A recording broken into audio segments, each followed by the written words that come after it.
Merhaba arkadaşlar, kanalıma hoş geldiniz. Bugün sizinle beraber aklınızdaki kişi bugün hayatında neler yaşıyor ve siz neler yaşayabilirsiniz bunlara bakacağız. İlahi güçten en net bilgileri alarak aktarabilmek için niyetimi alıyorum. Enerjiye dahil olmak için kanalıma abone olmanız ve videoyu beğenmeniz yeterli olacak. Hemen başlayalım. Öncelikle aklınızdaki kişi bugün hayatında neler yaşıyor dediğimizde kurban metaforu olarak geliyor. Ruhsal uyanış, rahmani yönlerin açığa çıkması ve şeytani yönleriyle sınanmak. Şimdi evet, farkında olmayan ilahi eril. Çok güzel geldi. Biraz sıkıntılı bir sürecin içerisinde olabilir. Farkına varamadığı şeylerle ilgili aydınlanmalar yaşadığı bir sürecin içerisinde aslında ruhsal uyanış aşamasında olduğunu söyledi kartlar. İlahi erille beraber, şimdi erkek de olabilir, kadın da olabilir, fark etmiyor. Burada hareket enerjisinin, eylem enerjisinin, artık bir şeyleri oluşturma enerjisinin yüksek olduğunu söyleyebilirim eylemsel olarak. Şimdi sevgi boyutuna geçişle beraber bu zamana kadar bu tür alanlara çok dönmemiş biri olabilir. Daha çok böyle mantık tarafında kalmış olabilir hayatın her alanında. Burada artık yaşadığı şeylerle beraber farkına varamadığı durumları netleştirmeye, daha net görmeye başladığı bir sürecin içerisine geçecek. Sevgi konularıyla sınanıyor olabilir. Hayatında bazı şeylerin farklı gittiğini, ters gittiğini ve bunun ne olduğunu, bunların ne olduğunu anlamlandıramayan bir aşamada olabilir ama buradaki o anlamlandıramama durumu bile onun sorgulamaya başladığını bize gösteriyor. Yani bu zamana kadar bu alanı bile sorgulamamış biri olabilir aklınızdaki kişi. Ama artık bu alanı sorgulamaya başlayan, yaşadığı şeylerdeki durumun ne olduğunu anlamaya çalışan bir sürecin içerisinde. Güzel geldi. Zorlayıcı bir enerji onun için. Ama buradaki enerji öyle bir enerji ki öyle ya da böyle artık uyanacaksın, artık göreceksin dediği bir durum ortaya çıkarıyor. Temas yok kartı, ayrılık kartı geldi. İyileşme, dönüşüm, iyi dilekler ve karmik partner. Özellikle burada üçlü bir durumun içerisindeyseniz burada artık o üçlü durumla ilgili bazı şeyler netleşecek diyebiliriz. Şimdi ayrılık yaşanılan kişiyle ilgili, partnerle ilgili artık yavaş yavaş iyileşilmesi gereken, aradaki sorunların çözülmesi gereken bir sürece doğru girildiğini hissediyor. Burada o ayrılık konularının ya da ayrılık yaşadığı kişiyle arasındaki o soğuk enerjiyi değiştirmesi gerektiğinin, düzeltebilmek adına adımlar atması gerektiğinin farkında. Şu anki enerjinin o ayrılık ve uzak olma enerjilerinin değişip dönüşmesi gerektiğini hissettiği bir sürecin içerisinde olacak. İyi dilekler ve karmik partner. Şimdi burada artık rehberler tarafından, şimdi dedik ya, farkında olmayan sevgi boyutuna geçiş, ruhsal uyanış. Rehberleri tarafından bazı şeylerin önüne çıkarıldığı bir süreç olacak diyebiliriz. Cümleyi tam kuramadım ama. Şimdi karmik partnerle ilgili. Artık ona hizmet etmeyen, bu üçlü durumu yaratan, özellikle üçlü bir durum varsa bu üçlü durumu yaratan kişilerden arınmasıyla ilgili, bu durumun ortadan kalkmasıyla ilgili bir farkındalığın ortaya çıkabileceği olaylar, çıkmasını sağlayacak olaylarla karşı karşıya kalacak. Burada diyorsanız ki üçlü bir durum yok. Bu durumu, yani buradaki o karmik partner durumunu, ilişkilerdeki soruna sebep olan, aklınızdaki kişinin annesi, babası ya da aile kavramı, her neyse sorunu yaratan, onunla ilgili olarak alabilirsiniz. Ama bu videoyu izleyen birçok arkadaşımın bir üçlü durumu var diyebilirim. Özellikle partner olarak üçlü bir durum. Tabii ki ilişkin içerisinde anlaşmazlıklar da üçüncü bir durum olarak iş hayatı olabilir, aile olabilir, birçok şey alabiliriz ama burada birçoğunuz için partner durumu için diyebilirim. Artık bu alanın hani son nokta derler ya, artık bu alanın çözülmesi, bu enerjinin artık çözülmesi gerektiğine dair bir durumun habercisi. Şimdi ayrıntılı bakalım. Bugün hayatında neler olacak? İş hayatında, sizinle ilişkisinde ve aile, sosyal çevreyle ilgili.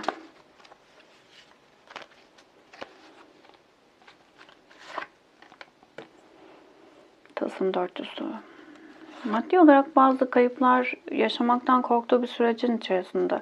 Maddiyatla ilgili kayıp yaşayabileceğine dair ciddi bir korku var. Kıtlık bilincinde olabilir aklınızdaki kişi genel olarak. Burada çok paylaşmayı seven bir enerji de değil. İş hayatında birazcık böyle kaybetme korkusunu yaşadığı bir süreç olarak geliyor. Yaptığı işlerde biraz maddi kayıplar yaşanmış olabilir. Ya da maddi kayıplar yaşayabilirim düşüncesi bile onda bu etkiyi yaratıyor olabilir. Evet, daha çok şimdi labirent ve hazine kartıyla beraber. Şimdi bu noktada iş hayatı ile ilgili yani çalışıyorsa maaşı ile ilgili korkuları olabilir. İşte bir zam dönemi ise zam yapılmayacağı ya da zamla ilgili gerektiği gibi istediği şey alamayacağına dair bir düşüncesi olabilir. Her neyse bu durum ya da kendi maddi durumu ile ilgili olabilir. İş hayatındaki durumların negatif olacağına dair bir inancı olabilir. Burada biraz çıkmazda hissettiği bir sürecin içerisinde ama çok da düşündüğü gibi olmayacak diyebiliriz. Yani daha çok bolluk bereket enerjisi ne doğru daha doğrusu bolluk bereket demeyelim de para akışı olacak ama şimdi burada hepimiz için geçerli olan kıtlık bilincindeysek, bolluk bilincinde değilsek para gelir. Paranın gelmeyle ilgili bir sıkıntısı olmaz. Tabii ki çok hak ettiğimizi alamayız belki ama yine para akışı olur. Ama o öyle bir akıştır ki o para geldiği gibi gider.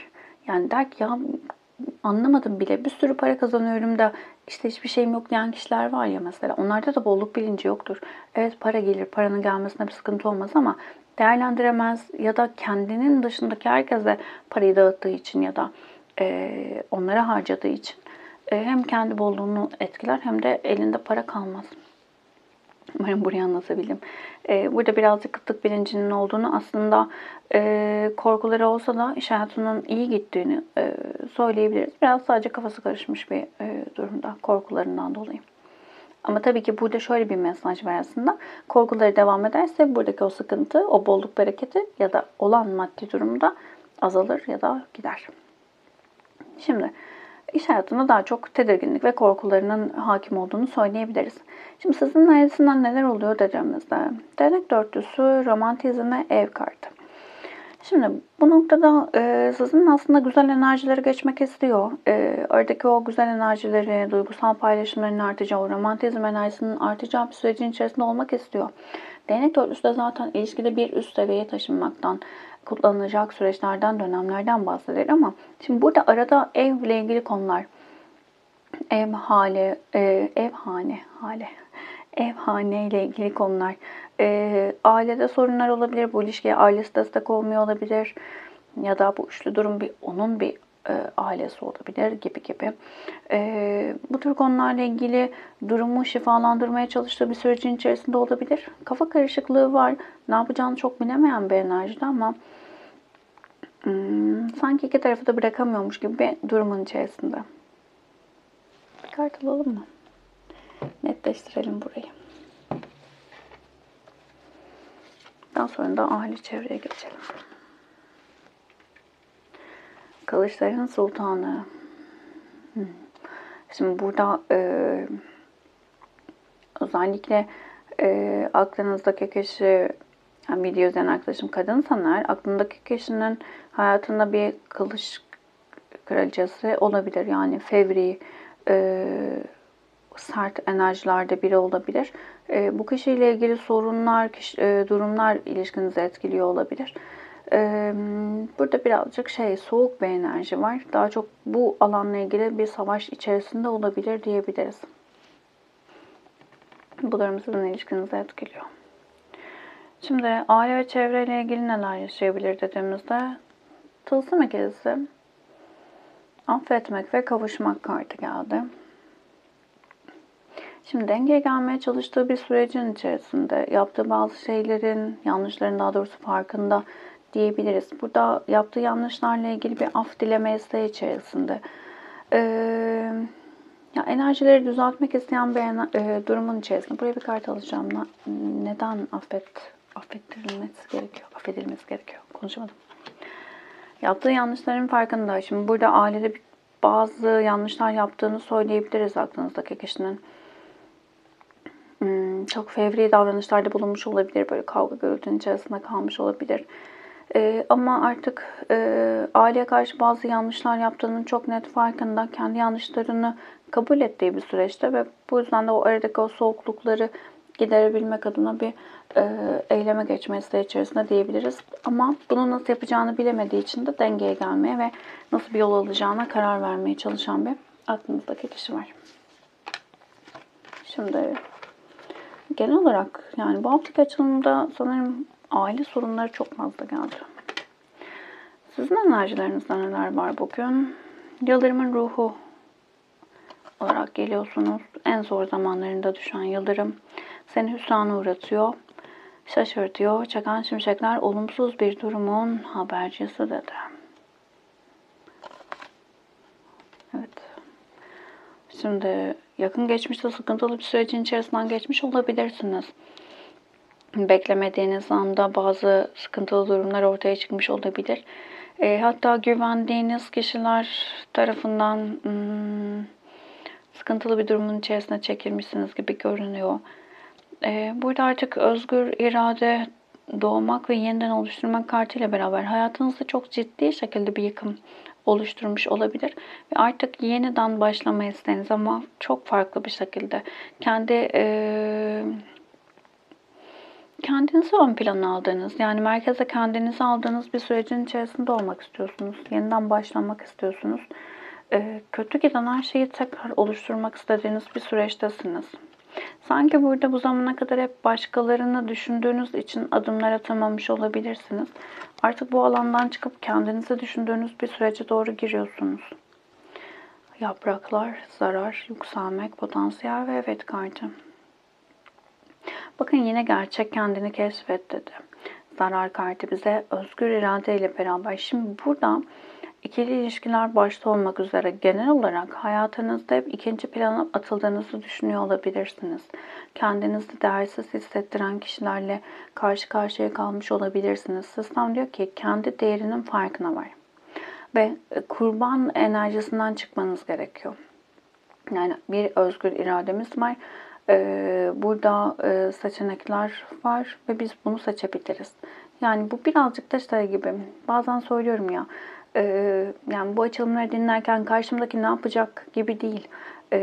Evet, genel enerjilere bakın ama karşınızdaki kişinin yapıp yapmadıklarına göre hayatınızı yönlendirmeyin. Siz karar verin. Siz deyin ki ben bu kişiyle olacağım ya da olmayacağım. Ya da şu şöyle olmalı gibi. Başkalarının kararlarına göre yol alırsanız eğer orada evet biraz şey durumu vardır. Sorumluluk almaktan kaçıldığı için bu yapılır. Çünkü işte bak ben mağdurum onun yüzünden oldu demek kolay gelir. Güvenli alan olarak görür bilinçaltı orayı. Ama bu sefer mutsuz bir hayat varsa o hayatın devamı olur her zaman. Farklılık yaratmak istiyorsanız hayatınızda kendinize dönmeniz, kendinizde değiştirmeniz gereken yerleri fark edip o alanda ilerlemeniz gerekiyor. O yüzden böyle de bir uyarı var diyebilirim. Artık yavaş yavaş bunun farkına varmaya başlıyorsunuz. Ciddi bir değişim aşamasındasınız. Bakın yapraklar kartı değişim ve güzler. Burada evet yaprak döküyor olabilirsiniz ama üzülüyor olabilirsiniz, sıkıntılı bir süreçten geçiyor olabilirsiniz. Bazı şeyler çok zor geliyor olabilir ama sistem diyor ki bırak, bırak. Sen döktüğün o her yapraktan sonra tekrar çiçek açacaksın. O yüzden lütfen karamsarlığa kapılmadan kendinize döndüğünüz, odağınızın kendinizde olduğu, merkeze kendinizi koyduğunuz bir hayatınız olsun.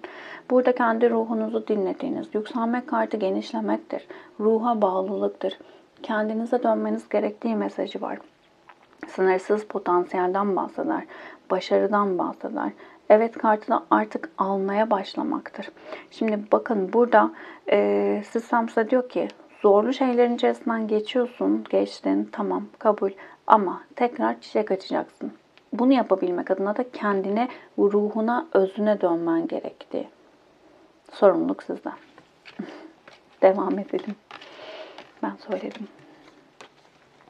Şimdi bazılarımız hazır oluruz, değişimi dönüşümü gerçekleştiririz. Bazılarımızın daha zamanı vardır. Biraz daha yol alması gerekiyor olabilir. Her şey olması gereken zamanda olur. Buna inanıyorum. Ama işte o olması gereken zamanla, o ilahi düzenin zamanından dolayı mı bekliyoruz ya da daha süreç devam ediyor, yoksa korkularımızdan dolayı harekete geçememekten mi? Buna bakmakta fayda var. O yanıltıcı olmasın. 1, 2 ve 3 olarak kart seçin lütfen. Bir tane de bugün için mesaj alalım.